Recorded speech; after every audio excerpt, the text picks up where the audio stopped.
Assalamualaikum warahmatullahi wabarakatuh. Halo guys, kembali lagi dengan saya Nabila Putri Azahra. Di sini saya akan mempresentasikan materi yang sudah saya pelajari untuk memenuhi tugas evaluasi akhir semester komunikasi bisnis.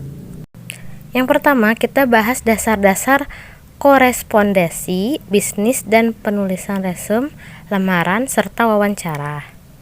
Korespondensi berasal dari kata correspondence dalam bahasa Inggris atau correspondentis dalam bahasa Belanda yang berarti hubungan yang terjadi antara pihak yang terkait. Korespondensi merupakan salah satu bentuk komunikasi verbal yang digunakan untuk menyampaikan pesan-pesan bisnis maupun non-bisnis kepada pihak lain. Surat bisnis adalah surat yang digunakan oleh seseorang, lembaga organisasi, atau institusi untuk menyampaikan pesan-pesan bisnis secara tertulis kepada pihak lain.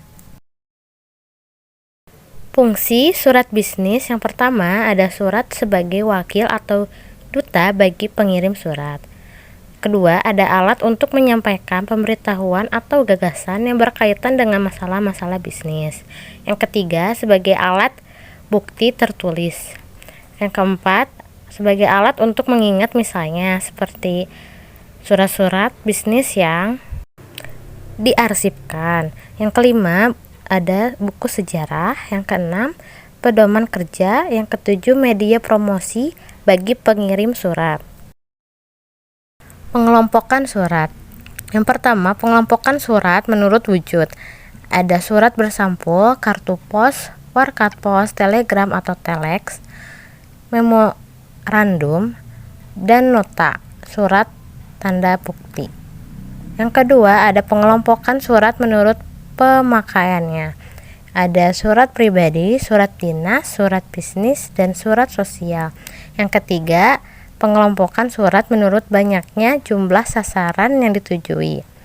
Ada surat biasa, surat edaran, surat pengumuman. Yang keempat, ada pengelompokan surat menurut sifatnya. Ada surat biasa, surat konfidensial atau terbatas, surat rahasia. Yang kelima, ada pengelompokan surat menurut urgensi penyelesaiannya. Ada surat biasa, surat segera, dan surat kilat. Lalu yang keenam, pengelompokan surat menurut isi dan maksudnya. Sangat tergantung dari maksud dan tujuan pengirim surat. Oleh karena itu, jenis surat ini sangat bervariasi. Bagian surat dan bentuk surat. Ada kepala surat atau kop surat, tanggal surat, nomor, lampiran, dan perihal, alamat tujuan, salam pembuka, paragraf isi, paragraf penutup, salam penutup, tanda tangan, nama jelas penanda tangan, tembusan, inisial. Selanjutnya ada bahasa surat. Melalui pengguna bahasa tulis yang dituangkan dalam sebuah surat, bagaimana alur pemikiran seseorang secara langsung dapat dipahami, termasuk sejauh mana respek pengirim surat kepada pihak lain. Untuk surat resmi, surat dinas hendaknya gunakan bahasa baku yang sesuai dengan ejaan. Surat lamaran kerja adalah surat yang digunakan oleh seseorang untuk melamar kerja pada suatu organisasi yang membutuhkan karyawan atau pimpinan pada bidang tertentu. Pendekatan yang dapat digunakan dalam membuat surat lamaran kerja adalah pendekatan attention, interest, desire, and action. Pengorganisasian penulis surat lamaran kerja secara umum memiliki 3 bagian utama, yaitu paragraf pembuka, pertengahan, dan penutup. Resume atau curriculum vitae merupakan laporan perincian kualifikasi pelamar yang kehadirannya tidak dapat dipisahkan dari surat lamaran kerja. Kemukakan poin-poin penting tentang kemampuan Anda dimulai dari tujuan karir, informasi, pribadi, pendidikan, penguasaan bahasa asing, presentasi, dan referensi. Kemukakan hal-hal tersebut dengan memperhatikan kerapian, kesederhanaan, keakuratan, dan kejujuran, serta gunakan bahasa yang jelas dan tidak bertele-tele. Wawancara kerja merupakan salah satu cara yang sangat penting bagi suatu perusahaan dalam menyaring jumlah pelamar yang ada dan merupakan kesempatan emas yang tak mungkin terulang lagi. Pembahasan yang kedua ada pembuatan laporan, proposal, dan presentasi bisnis serta negosiasi. Laporan dan proposal bisnis.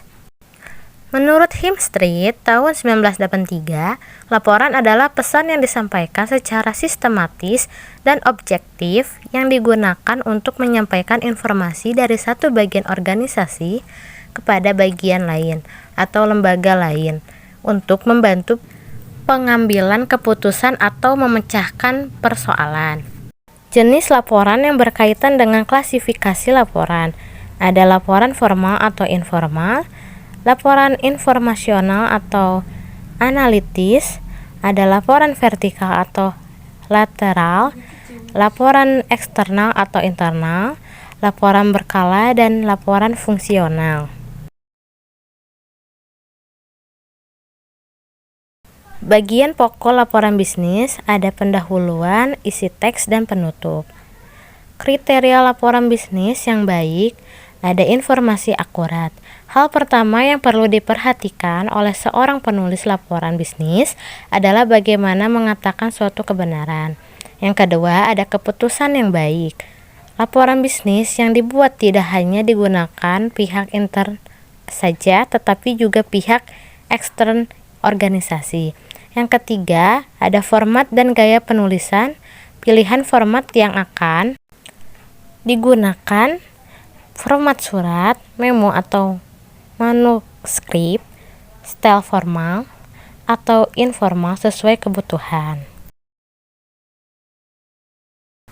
Pengorganisasian isi dalam laporan bisnis. Yang pertama, cara deduksi atau cara langsung, berarti menyampaikan ide pokok dan rekomendasi terlebih dahulu. Setelah itu baru dijelaskan hal-hal yang rinci.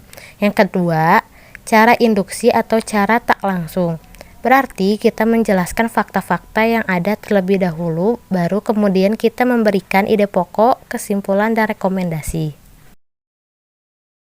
Proposal bisnis adalah dokumen tertulis yang dibuat oleh wirausahawan dengan isi seluruh detail relevan mengenai rencana usaha baru yang ingin didirikannya. Dokumen penting ini sebaiknya disusun dengan sebaik mungkin untuk memudahkan dalam pencarian dokumen. Jenis proposal bisnis yang pertama ada proposal bisnis formal. Sering berguna sebagai respon terhadap permintaan proposal pihak lain yang berencana menjalin kerjasama dengan perusahaan lain. Yang kedua, proposal bisnis informal. Umumnya buat calon pelanggan yang tertarik pada produk perusahaan tersebut. Yang ketiga, ada unsolicited proposal. Jenis proposal bisnis yang tersusun tanpa adanya permintaan resmi dengan jelas. Presentasi bisnis merupakan bentuk komunikasi yang berorientasi pada proposal yang disajikan dalam suatu lingkungan bisnis kepada kelayakan yang relatif homogen dari berbagai tingkat pengambilan keputusan. Tujuan presentasi bisnis yang pertama, menginformasikan pesan-pesan bisnis kepada audiens. Yang kedua, menghibur audiens. Yang ketiga, menyentuh emosi audiens. Yang keempat, memotivasi audiens untuk bertindak sesuatu. Pembahasan yang ketiga ada komunikasi dengan teknologi informasi. Di era informasi seperti sekarang, penggunaan teknologi informasi dalam komunikasi bisnis menjadi efektif. Maka kita harus belajar untuk tetap menjaga perspektif bahwa teknologi adalah sebuah alat atau perangkat yang dapat membantu untuk menyelesaikan berbagai pekerjaan, membantu komunikasi interpersonal atau komunikasi antar pribadi, bukan untuk menggantinya, dan lain-lain. Menjaga agar tidak terjadi banjir informasi. menggunakan teknologi sebagai alat secara produktif dan menggunakan teknologi untuk berkomunikasi atau berinteraksi dengan orang lain, utamanya konsumen atau klien. Adapun penggunaan teknologi informasi dalam komunikasi bisnis selengkapnya adalah sebagai berikut. Ada otomasi kantor, berbagi informasi dengan karyawan, bertukar informasi, tetap terhubung dengan konsumen, kolega, dan penyuplai. Lalu menjalin kerjasama atau berkolaborasi, menciptakan dan mengembangkan produk dan jasa, menghemat biaya, memudahkan akses informasi dan komunikasi, berinteraksi dengan konsumen. Laporan singkat. Kebanyakan laporan singkat hanya mencakup materi pendukung yang relatif sedikit bagi pencapaian komunikasi yang efektif. Laporan singkat itu sendiri dapat berbentuk memo atau surat yang terdiri atas 1 atau 2 halaman. Secara umum, laporan singkat dalam dunia bisnis jarang dilengkapi dengan preliminary parts seperti lembar halaman judul, surat pengantar, daftar isi, dan rangkuman atau abstrak, karena hanya terdiri atas 1 atau 2 halaman saja. Laporan formal. Laporan panjang sering disebut dengan laporan formal. Secara umum, jumlah halaman laporan formal lebih banyak daripada jumlah halaman laporan singkat. Oleh karena itu, perencanaan dalam menyusun sesuatu laporan formal sangat penting. Penggunaan media sosial di dalam komunikasi bisnis. Yang pertama, membangun jaringan. Yang kedua, menerima informasi dari konsumen. Yang ketiga, memperkecil pengeluaran. Yang keempat, menjadi tempat iklan. Yang kelima, terhubung langsung dengan konsumen. Yang terakhir, lebih efektif.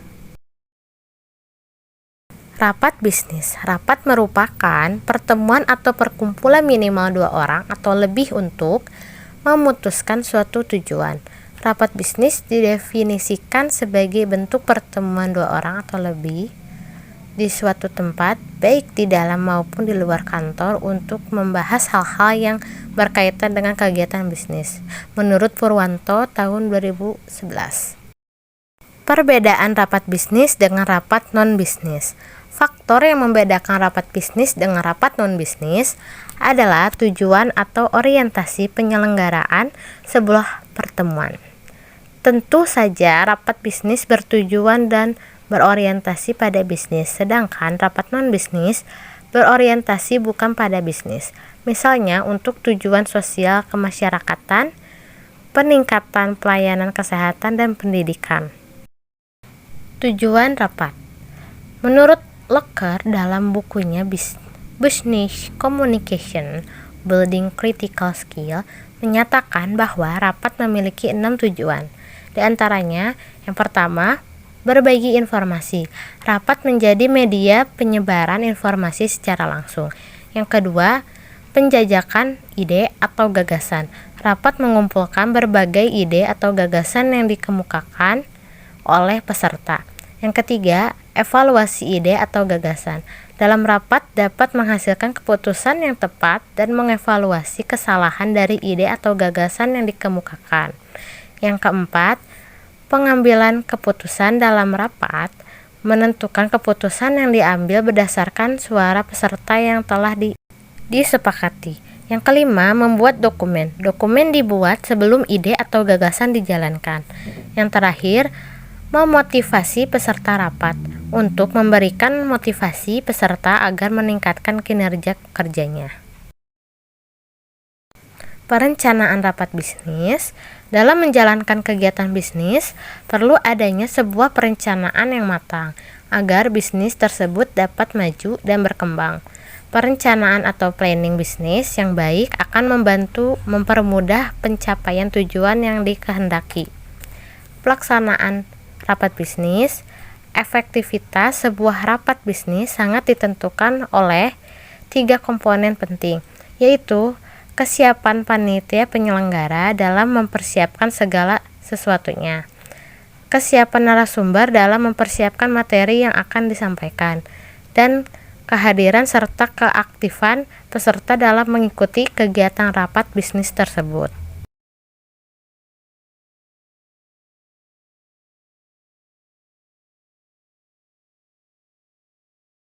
Jenis-jenis rapat bisnis.